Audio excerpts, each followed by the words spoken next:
Mesa de Trabajo, un programa hecho especialmente para ti, con temas de interés y que aquejan a nuestro municipio, porque nuestro compromiso es con usted. Mesa de Trabajo, queda con ustedes, Roberto Cabrera. Comenzamos.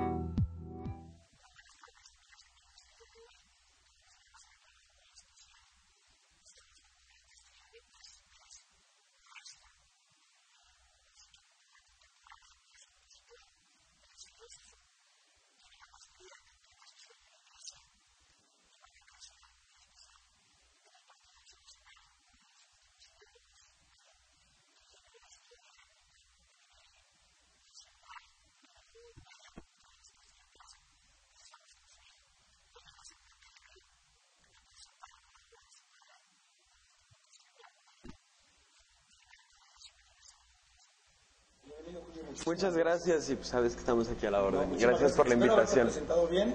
Más o menos, no soy maestro en música, solo soy licenciado en música. Soy maestro en doctrina social, sí. Maestro en doctrina social, genial. Y qué bueno que nos lo aclaras, pues. Claro. Eres muy joven y has estudiado muchísimo. Pues sí, la verdad no soy tan joven, ya tengo 30 años. No, en realidad estoy llegando a la edad que aparento apenas. ¿Qué te parece, no sé, en qué momento te sentiste como que crecí después de la juventud o te sentiste adulto joven? No, yo me tocó estudiar desde pequeño. Acuérdate que para estudiar música, por ejemplo, no te piden tener prepa, entonces yo empecé a hacer la carrera a los 14, 15 años. Ya después tuve que equivaler la prepa en un examen, en este que se llama Ceneval, para poder hacer filosofía y doctrina social de la iglesia, ¿no? ¿Y la música? Pues yo la verdad a la música siempre me he dedicado. Yo estudié en Fermat en el DF, en Berkeley, en Boston. Fui guitarrista de Pancho Céspedes, de Paulina Rubio. Me dediqué mucho tiempo a eso 100%. De hecho tuve, ya no existe, una banda de rock. ¿Cómo se llamaba tu banda? La banda de rock se llamaba Gordon Palmer. Y ganó hasta un disco de oro, pero por una inmensa casualidad, porque nos invitaron a participar en el homenaje a Bronco, este disco que se llamó El Tributo al Más Grande. Y nosotros de burla hicimos un cover del Sheriff de Chocolate en versión rock pop, pero como en el disco canta Panda, cantan estos grupos que están muy de moda, pues vendió 75,000 copias y por añadidura nos tocó un disco de oro también a nosotros. Pues no debe ser casualidad, sino sin duda producto de tu talento y del talento de la gente que te acompaña. No, te agradezco un chorro, pero pues ahora sí que hoy venimos con un fin más literario que musical. Así es. Y pues mira, esta obra sale a 10 años de su muerte, de mi papá. Salió el año pasado, de hecho la presentamos en noviembre. Tuve el honor de que el presidente Calderón fuera a presentarla conmigo al Museo de Antropología. Y definitivamente, pues mira, te cuento un poco. Este primer libro es obra periodística y volverás. ¿Qué es obra periodística? Mi papá antes de militar en el PAN estudió en Europa y escribió muchos artículos culturales de artistas, de otro tipo de giro. Y aquí compilamos esos artículos. Esto lo que hizo mi mamá y mi hermano. Se llama Más allá de la política porque no habla de política en ningún momento. Y también pusimos aquí su novela que dejó inconclusa cuando falleció, que se llama Volverás, que si tienen suerte de hojearlo es una novela preciosa de costumbrismo latinoamericano.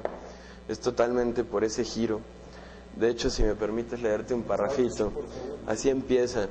Y dice, volverás porque aquí están los manantiales de tu savia y las raíces de tu sangre, el mar de tus piedras y las cuevas de tu agua.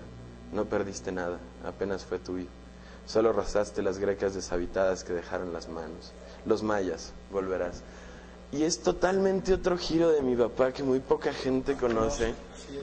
Y me interesaba mucho que se conociera. Tú ahorita mencionaste que mi papá era uno de los últimos intelectuales del PAN. A mi gusto y al gusto de muchos, es el último intelectual del PAN. Así es. Es el último político respetado por la intelectualidad mexicana, que puede ser bien hablado de él en Nexos, en Letras Libres, en esta clase de publicaciones que son más literarias que políticas, aunque siempre como que esa comentocracia tiene un pie aquí y un pie acá. Esto se pasa de un lado a otro. Y no ha habido alguien que sepa proyectar la doctrina de nuevo a una actualidad. Y también hay que reconocer, pues él tuvo una visión tremenda. Y por ejemplo, ya en algunos artículos que vienen aquí, se habla del empoderamiento de los gobernadores.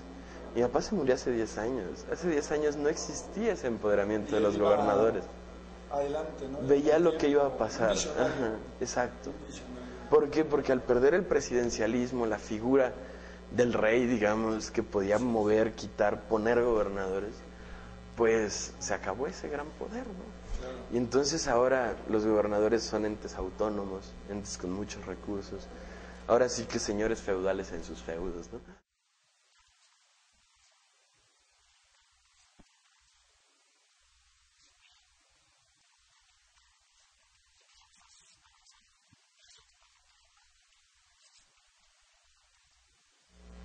Pues mira, Carlos Castillo Peraza lo puedes ver desde muchos perfiles. Lo puedes ver desde el intelectual, desde el político, desde el hombre de partido, desde el católico, desde el escritor. Y definitivamente en cada uno de sus rubros tiene sus éxitos y obviamente sus fracasos, como en la campaña de 97. Pero pues si me lo quieres preguntar de manera personal, pues era mi papá. Pues era la persona que me llevaba a diario a la escuela.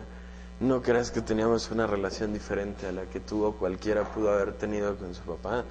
De hecho, por ejemplo, él siempre fue un papá muy cercano, viajábamos mucho. Tenía toda esa gran responsabilidad. Tenía grandes responsabilidades. También tenía ese sentimiento. Era muy paternal. Él en su vida personal nunca pudo tener una relación cercana con su padre. Y por lo tanto él siempre intentó hacer lo contrario. A mi papá le encantaba viajar con nosotros, nos llevaba mucho pues, a Europa, a todos lados, a donde podía. Y le encantaba ir a lugares donde no lo conocieran. Él se definía como un hombre de reflexión y no de reflector.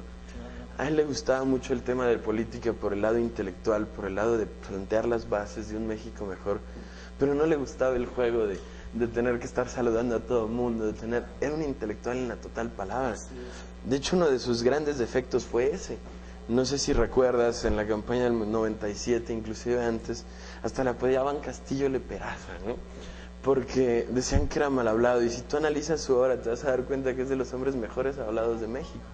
Lo que pasa es que él no toleraba lidiar con personas que a fin de cuentas intentaran hacer preguntas con jiribilla para sacar otro segundo sentido, ¿no? Entonces él era bastante sangrón en ese aspecto, y si le hacían una pregunta de ese tipo respondía cosas como: señorita, su pregunta es ininteligible, por favor reformúlela o no voy a responder.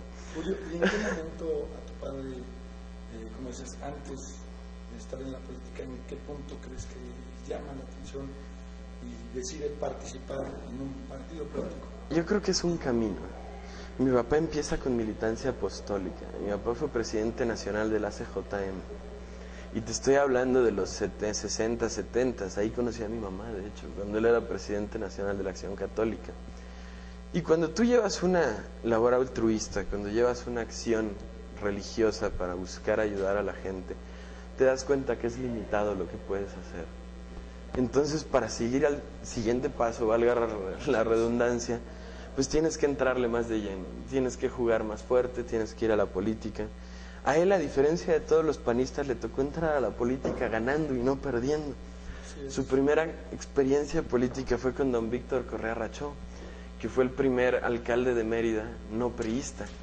Después se volvió a cerrar el sistema y no volvió a ganar el PAN 20 años prácticamente. Fue cuando en los 70s el PRI agarró las riendas. De hecho hubo un conflicto muy grande interno en el PAN en el que se dividió, no se presentó candidato a la presidencia de la República, y el argumento de unos, que es bastante válido, decía: oye, ¿para qué jugamos? Si siempre perdemos, siempre nos la roban, siempre nos hacen de todo, pues ¿cuál es el sentido de seguir aquí, no? Y pues a él le tocó ser de una generación que ya vio al partido como una posibilidad de cambiar a México. Él vive la parte de la oposición, la vive, claro, se impregna de ella, pero también ve los triunfos de Acción Nacional. Ve la parte de la oposición, hace la parte de la oposición, pero de una oposición responsable. ¿Cómo podría ser? Defínenos, por favor, eso se me hace muy interesante. Yo creo que a mi papá le puedes llamar el político de lo posible. Mi papá tenía una frase muy bonita que decía: el demonio siempre va al frente mostrando lo óptimo para que no se haga ni lo bueno. Porque cuando te muestran lo que es maravilloso, pues no vas a aceptar lo bueno. Claro. Y muchas veces tienen que ser caminos que se vayan. Que no se conforma. Claro. Con lo bueno o lo no, al bueno, contrario, tienes que ir por lo bueno, porque lo óptimo es imposible. Porque tienes que ver qué es posible en la política. Mira, Otto von Bismarck tenía una frase que decía que la política es el arte de lo posible. Y esa frase tiene dos connotaciones muy importantes. La primera, este no es un lugar para ingenuos que creen en utopías.